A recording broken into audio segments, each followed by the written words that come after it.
Yeah, well, the fall always is a time that we're trying to come together as a team, find out about each other, the new guys blending in with the returners, the coaching staff getting on the same page with the new players and getting them, acclimated to our program and the way we like to do things around here. And Kent Morgan in our weight room with strength and conditioning does a phenomenal job with bonding those guys before we ever even get into team practice in the fall. So we normally do about 5 weeks of individual skill work where it's more one-on-one, as well as them going through the fall weight training session, and it kind of gives them a chance to work out the kinks, get through the soreness, get in shape with their arms pitchers wise and hitters getting in shape before we start our team fall, which is normally end of September this year.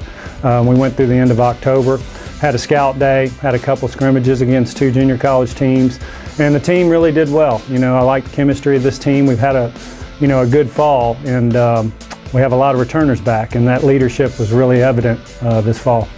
Yeah, at the end of every fall, we split the team up. The assistant coaches do a mock draft, and split the team up and call it the Blue-Green World Series. It's something to finish the fall on a competitive note, high energy note, and something that is getting the competition juices flowing to kind of have them simmering on that through the off season into the spring. And we had a great Blue-Green World Series this year. We shortened it to 2 out of 3. Felt like the fall had gone on long enough and didn't want to be counterproductive, and it ended up being a great series. And both teams played hard. We had days where pitching did good and hitting was stifled a little bit. Other days, we swung the bats great and didn't pitch as great.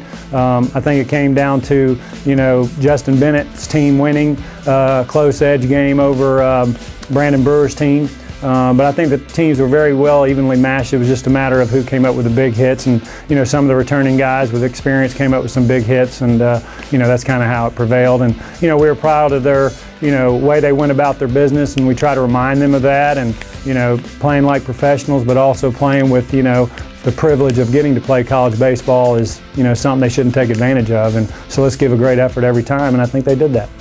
With this year finishing up the fall, I think we have high expectations. We're very excited about this team. I think it's a matter of keeping their head to the grindstone, as you say, staying in the process. We've got a long way to go before we get there, and there's a lot of hard work that needs to continue, obviously, and showing some discipline and being good teammates, and obviously at this point focusing on our academics and finishing strong in that area.